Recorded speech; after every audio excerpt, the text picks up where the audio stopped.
Welcome, guys, to our The Right Way Business Discussion Forum. We try and do this every so often.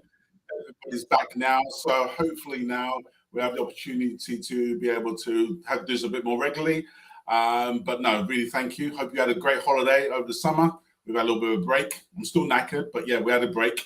But no, it's good to have you all. Really important topic today that we're talking about. I appreciate I'm using the clickbait title to get you guys in, but ultimately it's super important for us as a business that we understand some of the processes and systems that we need to do to keep our businesses resilient in these difficult times. So just want to introduce you to a number of our guests today, some of our experts in the marketplace, which will hopefully provide some light on this important topic. And I just want to introduce, first of all, Kevin Maloney of business.com, also booking.com, not business.com, booking.com. And he's in the house today. And also Nick Bridgen from CDIS Group. And I'll just get them both to introduce themselves in a little bit. But thank you guys for coming on the podcast today, and hope you guys are well. Are you well? Yep. Yeah, very well. Thank you. Good. So Kevin, just introduce yourself first of all, and to everybody. Obviously, you're an important role at Booking.com, who have been growing massively, obviously over the last 10 years. But yeah, just tell us about your role there and how you're relevant to obviously our discussions today. Sure. Thanks, Wayne. So I just point out I'm representing myself today, so I'm not actually speaking on behalf of the company. But my background is I've worked in BCM for about 25 years. I started via a tortuous route of tax accounting and project management, which ended up at the year 2000 Y2K, if anyone else can remember that. Oh, my days. Yeah, that far back. And so I've worked in a few industries, which has included finance, publishing, media, data hosting, and food distribution. And so my world has been BCM for many years now. And that includes risk management and DR. And I like the fact that at the heart of BCM, there's a lot of human behavior impacting what goes on. And as I read a lot of psychology, that's of interest to me, but I'm sure we'll touch on that later on. Absolutely. Thank you for that, Kevin. It's good to have you on board. And yeah, I mean, that's nice thing about your experience from the finance straight through to the people side and project management side. That cultural piece is going to be quite an important part as we talk about that as well. So over to you, Nick. And yeah, introduce yourself to the folks. Yeah, so my name's Nick Bridgen. I own a company called CDIS Group. I've been in IT mid 80s. Well, 88, I think, is when I entered it in selling memory chips into Tottenham Court Road mainly. But I've been involved in all aspects of IT and computing from entry level up to enterprise class, HP systems and Fujitsu Siemens Solaris based kit. Yeah, we provide services and solutions around all aspects of disaster recovery and how that slots into business continuity plans as well. So yeah, I've got quite a lot of sort of experience under the belt, and so hopefully we can share some of that if the topics come up.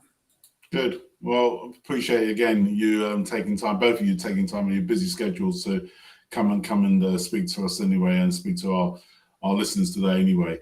Just for your benefit, folks, as again, please use the chat. We'll have the opportunity to answer some of the questions as we go along, maybe at the end, but probably sometimes in the middle as well. Just give you a quick overview of sort of direction of travel.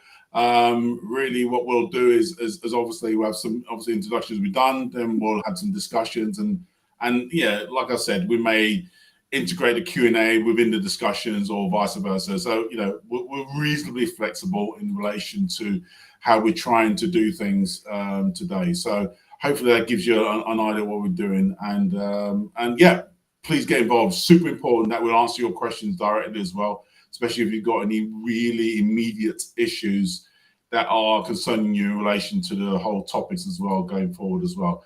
So let me just, in fact, take you on a slight journey, because I think sometimes we give assent to business continuity and disaster recovery. And for me, they're two different subject areas completely, and hopefully we'll unpack some of that as we talk about it. But I just want to give you some headlines really, because it's just become something that's under the radar. People are capturing the data, but really, ultimately, it's something that, you know, should be really looked at a little bit more closely as well. So let me give you some stats. Hopefully, put the willies up, everybody, but hopefully it gives you an understanding of some of these key things really that we're talking about really.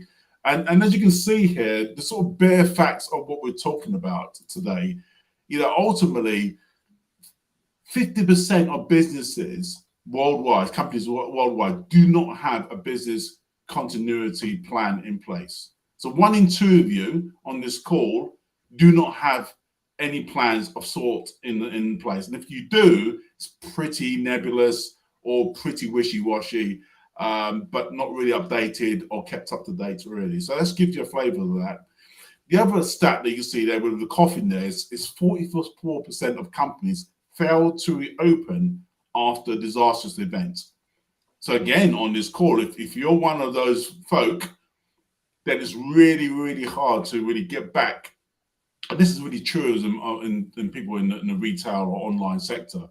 But it's ultimately, again, it can apply for any other business, whether it's on a fire situation or whatever it is. It's really hard for businesses to really get back to reopen after a disastrous event, especially if they're not have appropriate insurance cover as well. And the other business stat that you see there is in 2022, and this is crazy. So this is last year. 70% of companies had a ransomware attack on their systems. Now, whether they're penetrated or not is something that I don't know the sort of full details. But what I do know is that people have reported 70% attack on their systems through cyber attack. And the other stat that you see there from the clock is saying, this is the stats today, every 11 seconds there is an attack somewhere in the world. Every 11 seconds. So over this hour period, 6 people of some sort approximately will have had an attack from a cyber attack from somewhere around the world as well. And all of those businesses, 50% of those businesses have had an attack and obviously have failed as a result of that attack. They would not cease to exist 6 months after a cyber attack. So in other words, they get through the process, but whether it's they don't recover their data or they're struggling to get the systems back up and running, and then it just means that clearly after that period of time, 50% of those companies end up having to shut their doors because they can't recover accordingly on the back of that. And clearly, the figure is higher for smaller businesses than it is for bigger businesses, because clearly they have the money to be able to do that. And in 2023, the stats are sort of still raw, but 73% of companies worldwide paid ransom to recover the data. That's madness. And I'm sure it includes companies who don't want to risk their reputation to whisper, yeah, I was the one that fell into that trap as well. So, you know, it's a big issue in relation to how we are managing our business at this moment in time. And just give you a sort of sense of perspective, in 2018, that was 50%. So really, it's just madness. So ultimately, I think really just give you a sort of sense of the whole landscape of activity in relation to managing and ensuring that our own systems and processes are adequate to be resilient in these times. It's not a matter, folks, of when it's going to happen, or if it's going to happen, but when it will happen to you. And I think that's important as well. I can show that map, Nick, later on in your call if you want me to. I can put it up on the screen as well. But yeah, I just want to just set that sort of landscape in relation to all that is happening in relation to business continuity and disaster recovery. So maybe just for just to sort of augment some of those things that you may want to talk about, guys. Let's talk about in relation to some of the sort of experiences that you've had in sort of dealing with that with sort of small and large businesses, and examples of where people have really fallen over because they haven't had a proper either business continuity or disaster recovery. Well, let me take a step back. Let's go back to basics. Let's define the difference between business continuity and disaster recovery. And Kevin, you want to just answer that question? Yeah, certainly.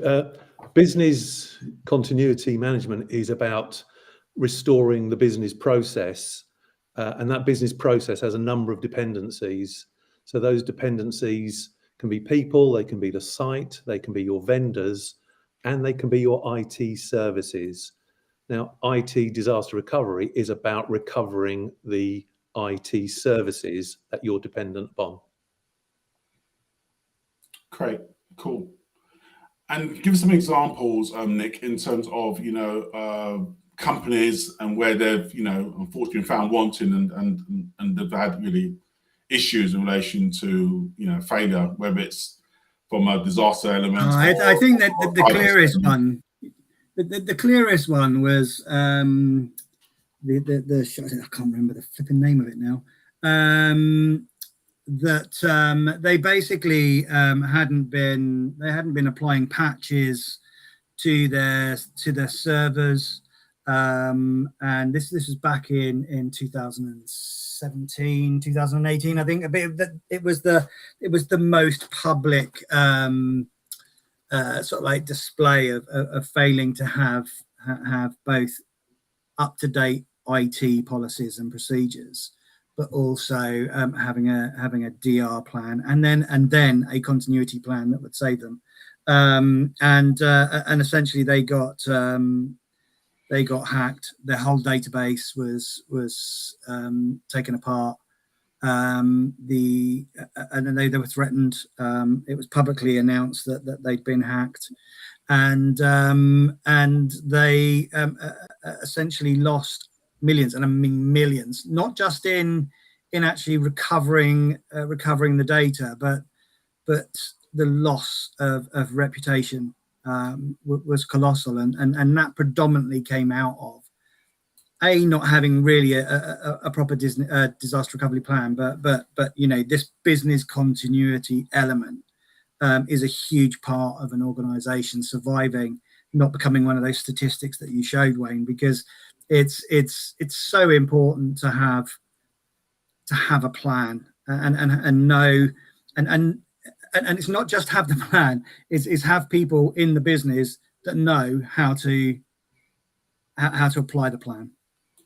I think, I want to get into that detail element in terms of the plan and how that looks like as well. You've got examples, Kevin, from your perspective as well, in terms of companies who have fallen over and not really recovered.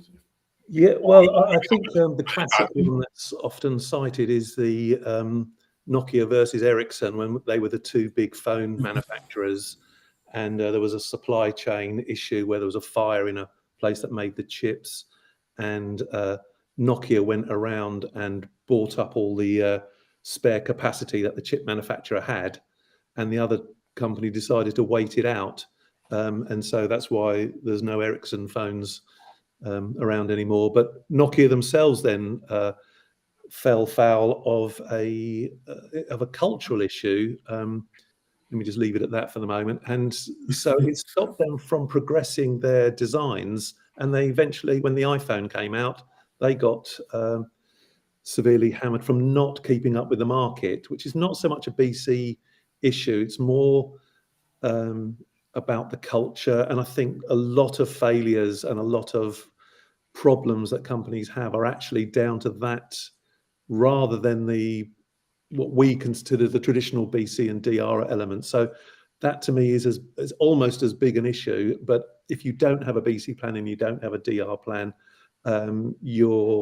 it's like building a house without a lock on your front door. No one's going to sympathize with you when you have problems because you didn't do the basics, which is a legal requirement. No, totally. I recently I had a chat with a solicitor, local solicitor, in fact, and again they had a cyber attack on the business. They end up paying, to try and get, and then that's obviously really dodgy, because obviously, how can you be certain from criminals who are taking your data that they're going to give it back to you? So, but they paid, to try and restore their systems, and it took them ages to do it, and they had to obviously go through the enormity of contacting all their customers, talking to the regulators, especially on the legal side, as well as obviously on the ICO side. And it was just a car crash, for that particular business as well. So the reputation damage is for me, it's probably the huge one as well, and if you survive that, then ensuring that you're able to operate again as a business is super critical. I knew one business as well, they couldn't invoice for 6 months.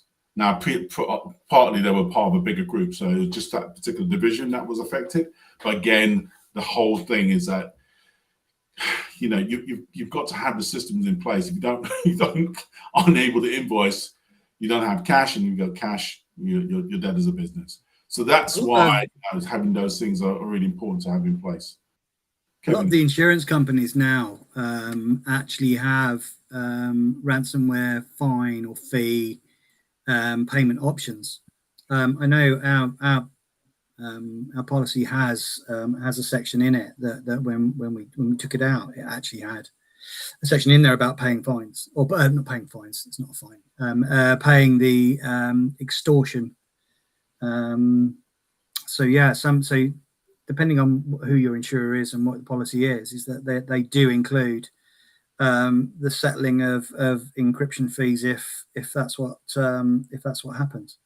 Okay, interesting. I didn't know that. Yeah, expensive policy to do that. Wow. Yeah. I think one of the things to bear in mind about insurance is that there's one thing to take out the policy, there's another thing to get your claim through. Yeah. The two separate elements. Yeah. I noticed that Lloyd's have issued something as an exclusion on cyber that acts of war will not be included. So therefore, if your ransomware is as a result of a country effort against you, which could just be the vagaries of the technology you're using, they may exclude it. Right. That's interesting to say that, because obviously we've got all the Ukraine war going on, and obviously Britain's played a big part in supporting that effort. So one would argue, and that's what's happening at the moment, the big Russian cyber impact on our infrastructure is an act of war. That's what I think would be argued if you try to make a claim on it. And the other thing to remember is that the cyber market, it's well known that isn't enough capacity in the market to insure what everyone wants to insure. So yes, the insurers themselves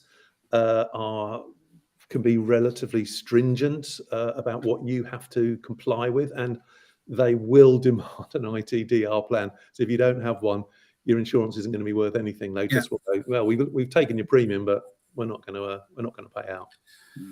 So let's go back to the sort of business continuity. We'll hit disaster recovery in a minute, but in terms of business continuity, what are some of the basic things that companies can do?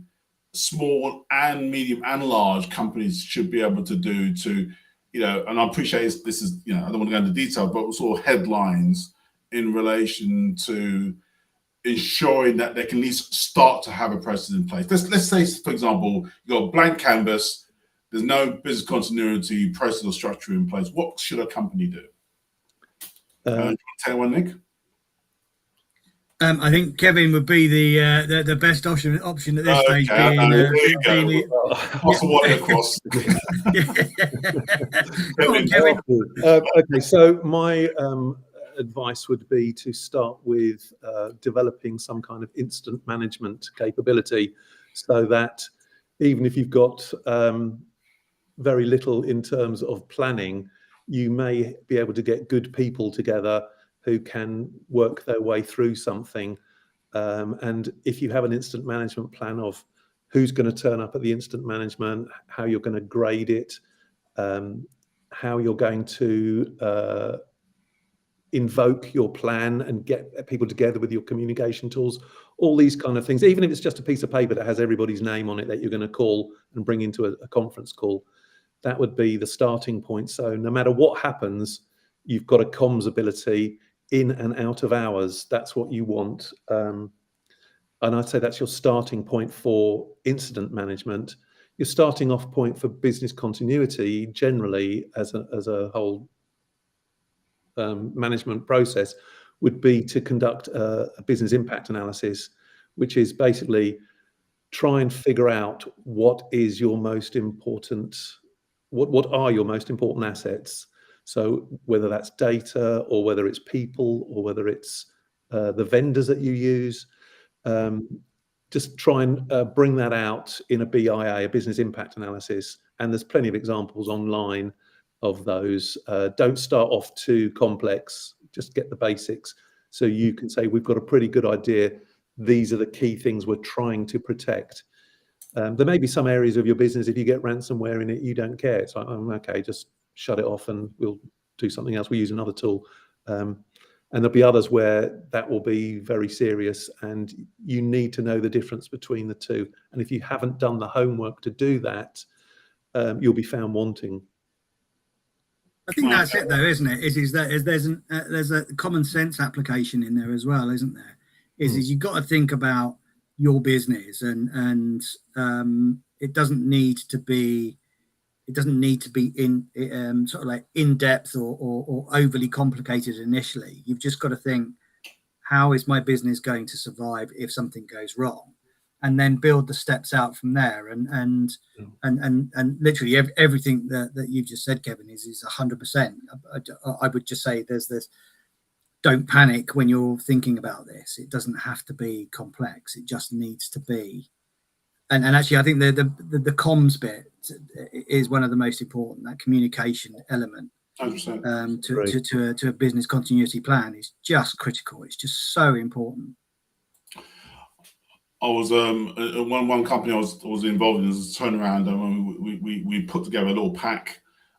So if in an event, and I like what you said, Kevin, about the vendors as well. We had a situation where it was quite critical. If the particular vendor fell over, then it'd be a big issue for us as a business. And so I had a USB detail with all the privacy contact numbers of all my staff, and a little manual as well. It's about that thick, A4, whatever it is. I didn't read it, but ultimately, it can contain all the processing systems and what happens in the event of which we fell over. So in other words, that was off-site. I had the USB stick, and I had to invoke it. There was one time that we had a particular customer. The business was worth 1 million to the company, and I had to literally invoke that and call 7 people on their home numbers. If I couldn't get hold of them, I had their next of kin numbers, contacted them, and so 8 of us went up to Leeds and spent the whole week there, in the hotels, trying to sort out this particular issue. So sometimes it's not sometimes we think, okay, these big things like fire and flood and all the rest, but sometimes just the basic elements of protecting your business, you need to invoke those sort of particular continuity plans as well. Coming back to that sort of aspect as well, in terms of fire, water, how can people be more resilient, in relation to everybody's, how can I put it, wedded to now internet protocols, internet activities as well. So I'm not only talking about the ISP, but also I'm talking about the cloud infrastructures as well. How can businesses become more resilient in relation to protecting themselves against, the internet going down, or as well as obviously all their data being hogged in a cloud system, and obviously falling over. So you want to pick that one up, Nick? You're a cyber expert. Well, I guess you've got this cloud complacency, haven't you? Is just because it's in the cloud or in somebody else's data center, it doesn't mean that you don't have to back it up. Office, everyone is using, well, I say everyone, not everyone, but most people have got Microsoft or are using some version of Office 365 on their business. And just because it's Microsoft doesn't mean it's being backed up.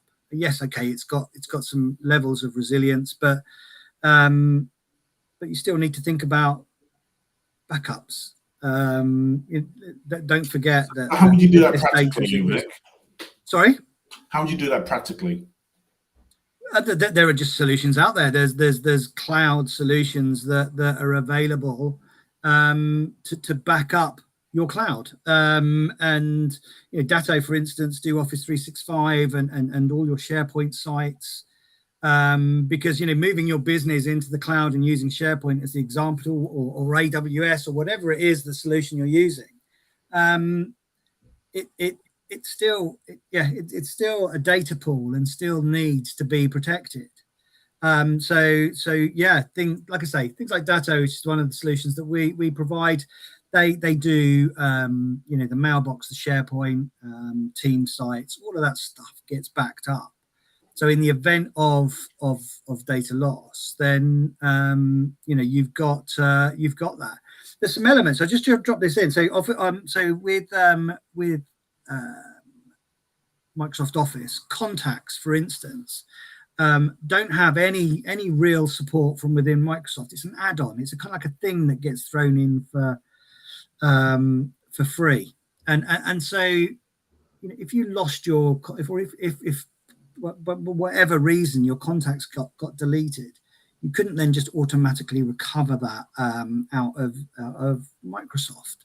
Individual ones, they go into the recycle bin and you can recover them from there. But post the 30 days or 60 days, whatever the limit is post that, they're gone. That's it. You don't get them back because it's not part of that. Part of looking after it, and some people can make do with losing losing contact. The way to get around that is through using the CRM that at least allows you to back that up, that hard data up.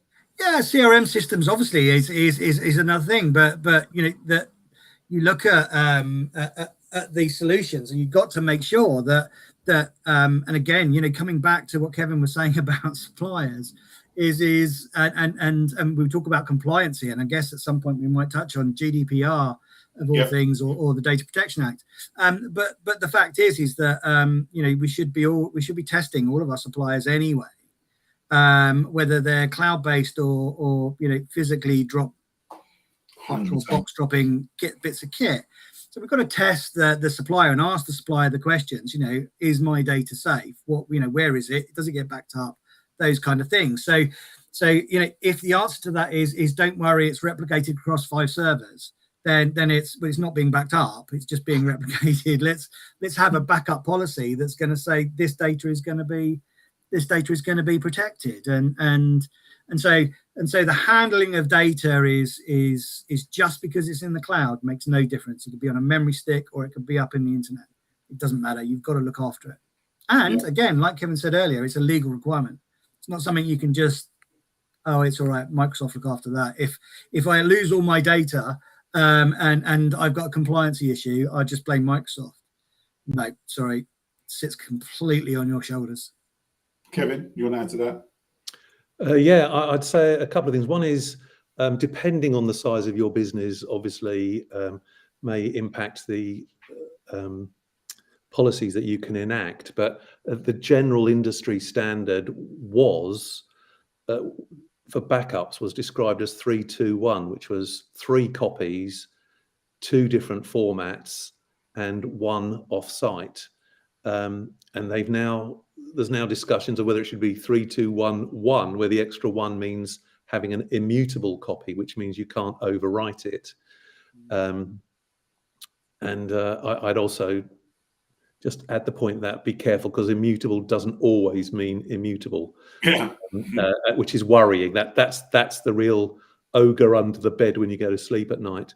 And if you read how some of the ransomwares are now being implemented, quite often they'll go after the backups first and make them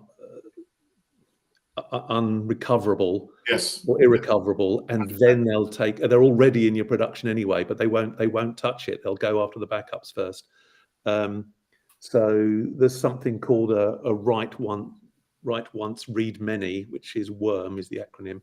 So WORM disks, you can only store to it once, but obviously that's an expense if you can have large amounts of data. If you're a smaller company, it may be a very neat solution, and then you have a copy on your main computer, and you can take a backup copy home with you if it's small enough. But there are other software solutions for immutability as well. And I was reading a report the other day from a company that looks into this, and they were saying they looked at many, many large companies and found at least 3 critical issues with their backup and recovery, especially in terms of patching on the backup and recovery IT systems, which are often not given the same level of focus as the production ones are. So they're kind of a little bit, maybe Nick could speak more to that. But there are other strategies as well. So the 3211 is one that's obviously a great to have if you can implement that with the associated costs, etc. But there's also where you may put into 2 different cloud environments as well. Obviously, that's an expense. There's probably not that available to the smaller person. But bear in mind, if you think I've outsourced this to a cloud provider, it's all saved in the cloud and they're copying it or replicating it somewhere. As Nick said, if your production gets ransomware, it'll copy over to the other copies, and without the backup, you haven't got the level of security that you may think you have. And just going back to my square the circle on my psychology piece, it's quite often people think I've outsourced something, it's not an issue anymore. Yeah, it's not an operational issue, but the risks you still are in your hands still. 100%. And I think, tell me about just testing that resilience of your plan, because again, people always say, "Oh, I've got this plan," or whatever it is, and invariably when you ask the question, well, how can you evidence that that plan is robust enough? Then there's also a bit of question mark as well. Can you talk about some of the things that you can do in your role, or in your case, Nick, in terms of advising companies? Look, you may have the plan, but you need to test it. You need to make sure it's that resilience. What can you encourage people to think about? Nick, do you want to go first on that?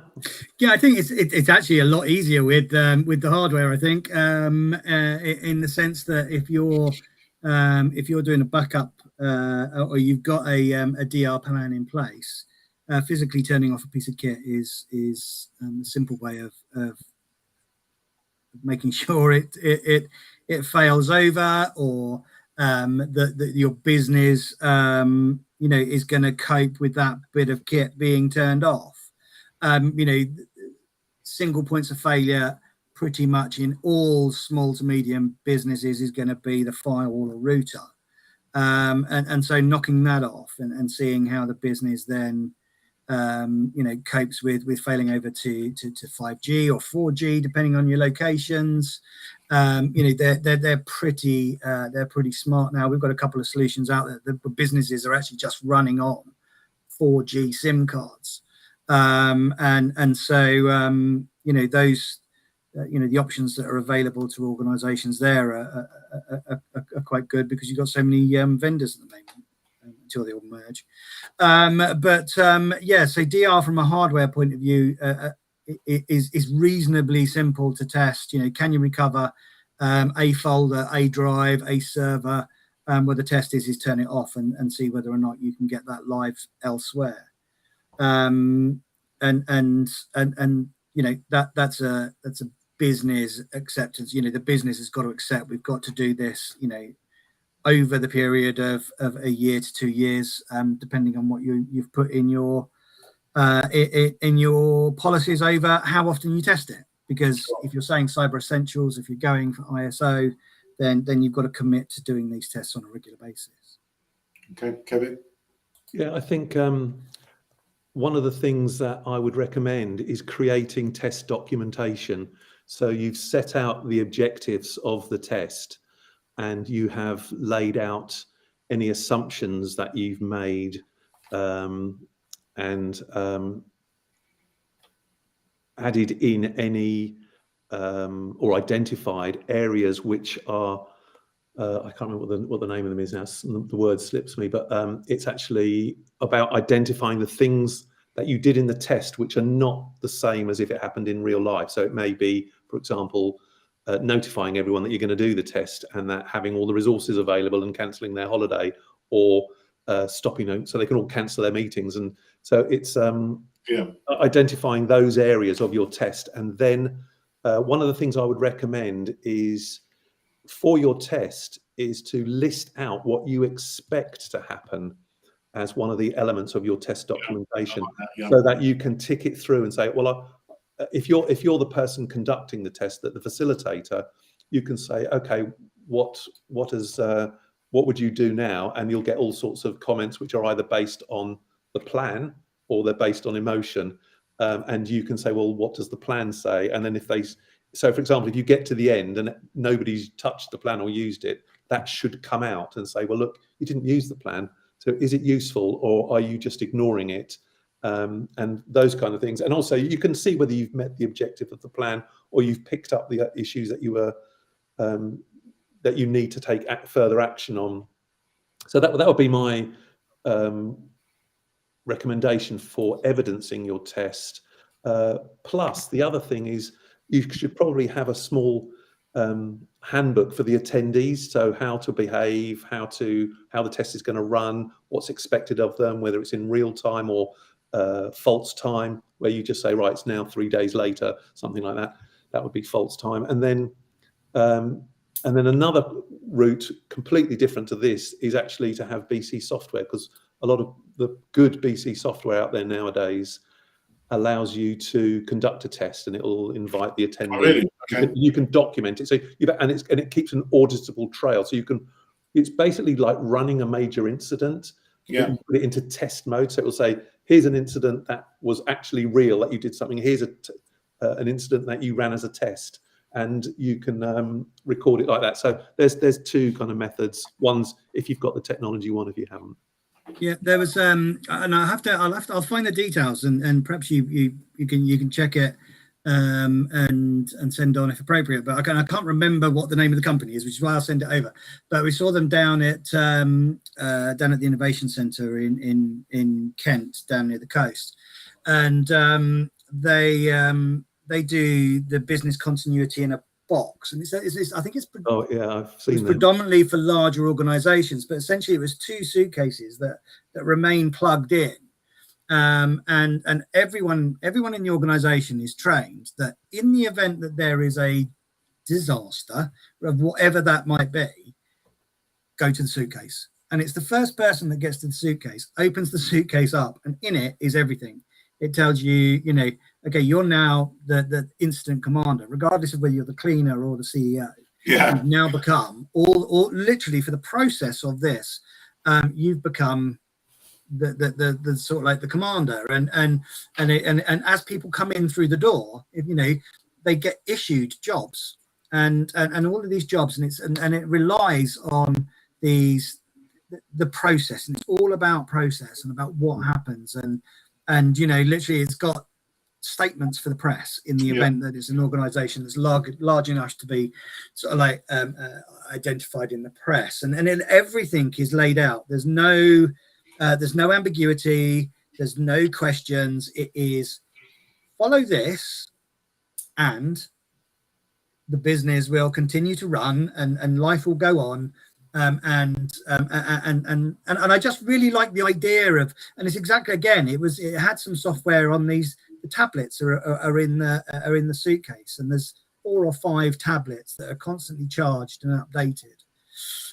and it just rolls out, and that's it. And that was part of, again, testing is that you can test this by going, the factory's just blown up.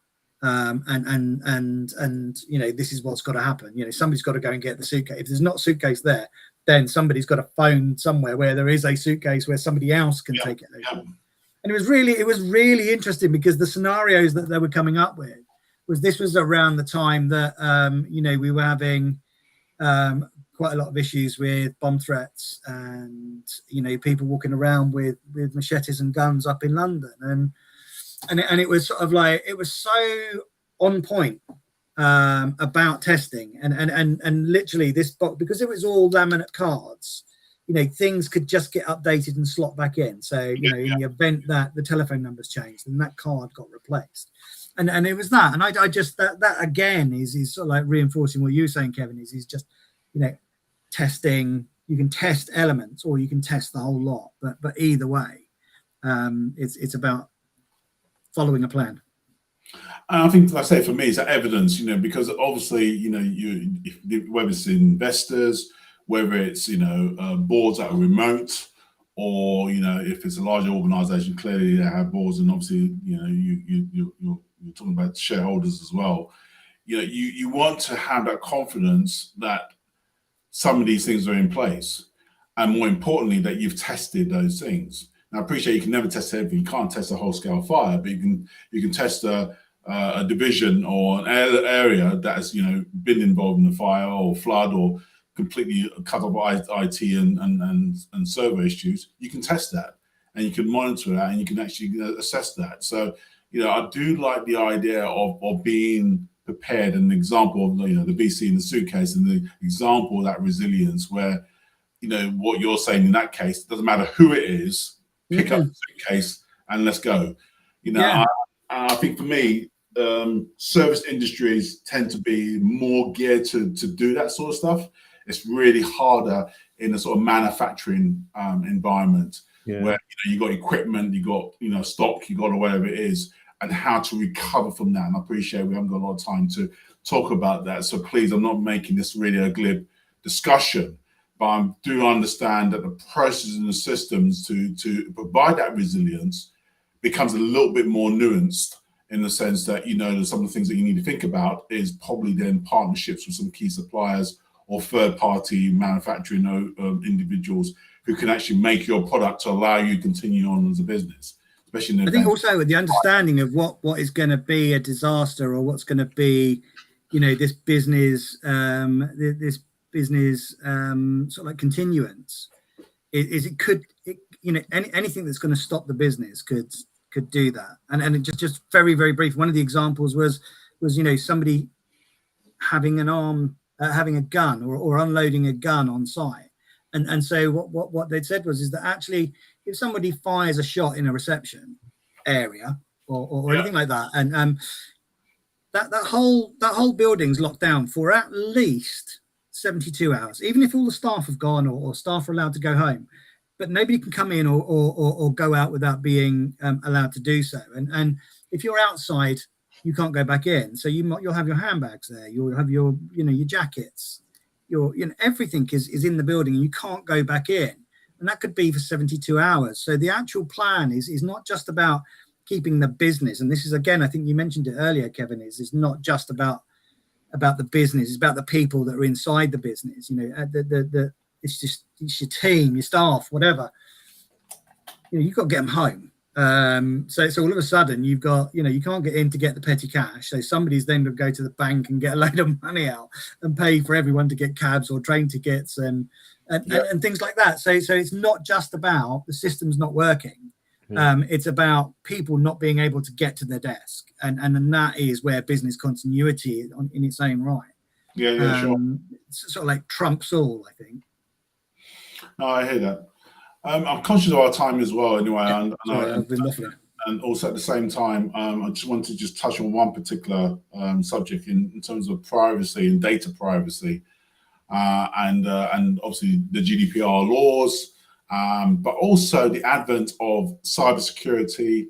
You now got AI coming into play as well, and that's going to impact our business continuity and certainly disaster recovery elements. So I just didn't know whether you guys want to speak around that. Let's talk about cyber threats at the moment, the increase in ransomware and similar type of cyber attacks, which are on the rise.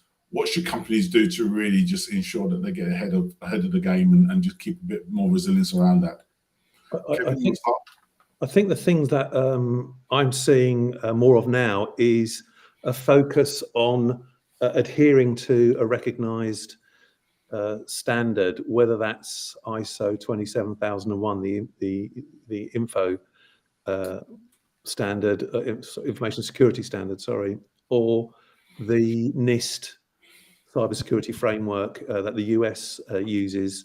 I think that they're both very good at listing out the controls that you should have thought about. And even within those standards, there's now a lot more focus on backup and recovery, as we spoke about earlier, because the idea that you can protect yourself from everything that's out there, including insider threats, etc., it's just not 100%. So if you have a robust backup and recovery, and it adheres to the controls that are in those standards, the chances are you've got a good chance of weathering the storm.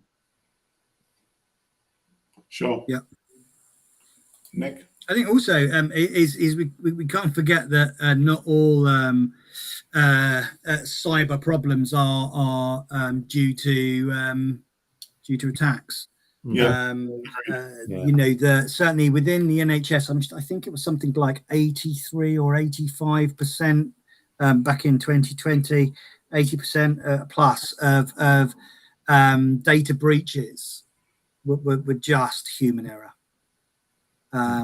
Nobody was hacked, nobody was or anything. It was just somebody pushed the wrong button, or they got the email saying, here's an invoice. You need to open this PDF and then click the link once you've opened the PDF, and they do it, and systems are improving and all the rest of it. But education is just so important when it comes to anything cyber related, because if you're going to alleviate it. The other thing that's interesting is that in the past we had rigorous security controls going in and out of a building. You can't just march into such and such a building, but now everybody's working from home. But they can march into your house a lot easier. So it's a good point. There's vulnerabilities in a lot of places. And actually understanding what vulnerabilities your business is up against. I mean, if vulnerability scans and Kevin, you'll be doing these all the time, penetration tests, etc. But we do vulnerability scans, and it's just testing the perimeter. It's just knowing what's happening at the perimeter of your business. Both you got two perimeters. You got your internal and your external, and then you need as a business to know that you're not vulnerable. There's 64,000 odd ports that can be exploited, and you just need one of those to be open and somebody to be scanning for that one port, and then that's it. You're done for. Your statistic says 70% of people are going to get a lot of pain out of that. So tell me about that aspect in relation to individuals in terms of working virtually, in relation to protecting, like I said, Kevin, all your people are home at the moment, but like I said, that's a massive opportunity for a hacker, because ultimately all they need to do is pick somebody off from their home, whether they, rather from the sort of the Google Nest, doorbell through to their little printer connected to their laptop at work. What can people do to protect people who are working virtually, to ensure that, subvertly, that could be a portal straight to the systems and servers at head office? Kevin? I think that there's a few things. One is to have the corporate controls, which are the sort of the roles-based access control. So person only has access to what they need access to, and then you can focus on maybe delivering higher levels of security to those who are looking at your most important areas, all your wealth-creating data, etc. So you can add at that stage. There's more of a move now to zero trust, which is difficult to implement, but that's, as a whole way of working, is a lot harder to bypass. So that's one method. But I think there's also simple things that just a home assessment can be done. Now, some people might say, "Oh, well, I don't want people," but you could be self-assessed.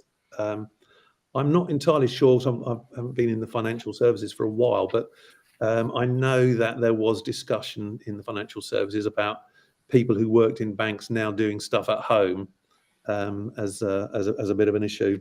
But I think one of the other things is that because if you have a large company, you tend to have quite a siloed set of departments, and consequently, the people that suffer the risk if something goes wrong are not the people that control the controls or manage the controls on the risk. So you may have IT people who are managing the controls and business people who suffer the risk. One of the things you can do is educate the business people as to what the risks are, because it will make them much more likely to support budget applications by IT departments to put things right. Whereas if the business doesn't know it, I'm sure that's music to Nick's ears. Wiping a little tear away. Yes, you do find that the business people have moved so far away from where their risk actually is that they're sometimes divorced from understanding. Good. A simple fix is VPNs as well for and we're making the assumption that everyone is actually doing this, but if you are a business and you are allowing people to dial in, then if they're not doing it over a VPN, then again you're kind of walking into a bit of daft taxation in that you're gonna cost your business way too much money by just taking that risk, because that's when things go wrong. So there are solutions out there which are not that don't have fees associated to them, and these are perfectly legitimate VPN solutions where you're using the cloud as the secure network, the route through, and so it's just but having solutions, having VPNs in place will stop sort of like the interception, but this home worker, people being on the same network. So if you've got a flat full of 3 or 4 different people all doing different things, you've got a gamer, you've got a whatever, somebody that's sitting in a darkened room, we won't go down there, but taking risks on the internet when they don't need to. If they're downloading a virus or downloading malicious content, and they're on the same network as you, and that's being traversed, then and you've not got proper systems in place, then again your nicely secured VPN machine is on the network, and is at risk, and so it's making sure, and this is this home visit thing is actually something we're developing a solution for at the moment, and it's just to do exactly that. It's to go out and go, well, you are in a flat share or a house share, and have you thought about actual physical content, your data is there, and that could if your briefcase get nicked, or somebody's left the front door and somebody's come in and nicked all the laptops. These are the things that need to be considered. I understand. And like you said before, a lot of it is a sort of human error elements as well. So conscious of our time again, I still want to speak on the AI aspect. And Kevin, from your perspective as an organisation, heavily online business, what's what's your issue around sort of the new AI, AGI agents that are coming through the system? Potentially that could have impact on some, especially I'm talking about really the data privacy element, user details, etc., and protecting that. I'm not that close to the guys that are working on AI. I know that they do use it and they are looking at it, and certainly some of the points they made about testing it is actually quite difficult, because you have to consider all personality types and all misunderstandings on vocabulary and potentially languages as well. Yep. That adds another sort of level of complexity. I do think that if you're able to replicate what people think is reality falsely, like i.e. people speaking, pictures, Yep. then you're in a very difficult situation where it's who do I believe and what do I believe? Yep. And I think that's a generic risk of the whole thing. Although the Gen AI, which is the AI that actually solves problems that it's never seen, I think is slightly more worrying than the typical AI, which is the let's just take what we know and commercial purposes. Yep. Nick, you got any comments in terms of how you're talking to your clients around AGI? Well, I think it's a risk, and I do use it though. The chat GPT stuff, and asking for a formula for an Excel spreadsheet, which you just can't work out yourself, or you just struggling with. It works, but it's where it's where you look at the super realistic imagery and the whole voice thing, and whether or not that's something that we really want.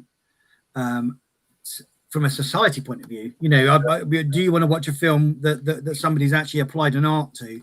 Would you watch Dame Judi Dench, knowing that it wasn't Dame Judi Dench? It was a load of servers that turned it out. I think for me it's really the impact on individual data, and depends obviously whether you're B2C or B2B business as well, but certainly in your business, Kevin, B2C. It's qualifying the people that you have now on the sites, and certainly from a B2C business, qualifying those individuals, and also when you have them as customers, like you said, Nick, if you've got somebody who sort of rocks up and they just use an AI voice, whatever it is, how can you guarantee that person is not that person? And so all those issues I really believe are coming down the track, and it's how do we what are tools and systems that we need to put in place, to be able just to protect and to protect those privacy elements of our customers and users.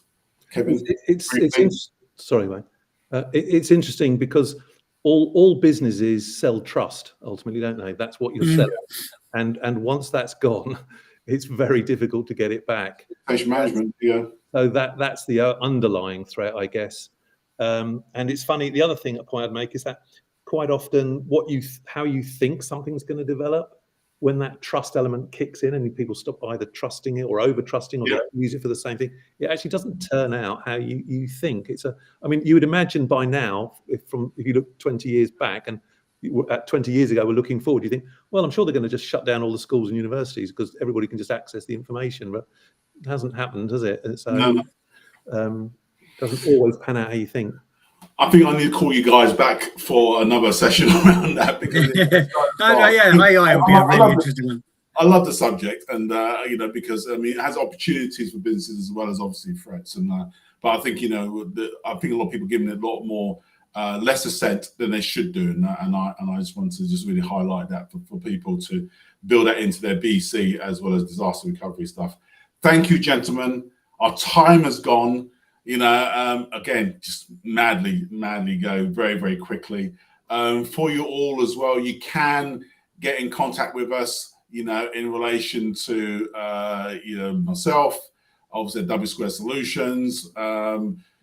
My book doesn't contain AGI. It was just written before all this AGI stuff kicked off, and I may add a little section, like an addendum, you know, volume 2 around that, because I'm really passionate about, you know, some of the stuff around AGI used for business growth. But you know, I've dropped a couple of the email addresses for Kevin and obviously for Nick as well. So if you want to have any more information, just take a screenshot and reach out to them. They're both on LinkedIn as well, so please reach out on that as well. Again, thank you, folks, for joining in. Thank you, Kevin. Thank you, Nick. Really appreciate your time. This broadcast probably in about half an hour will be live as well as a replay. So please be able to share that to the folk. Also, click the subscribe button so that you can get more of this lovely stuff that we do on a regular basis. But yeah, wish you guys a best afternoon all. And thank you, Kevin and Nick, and best wishes. Thank you. Thanks a lot. Thank you.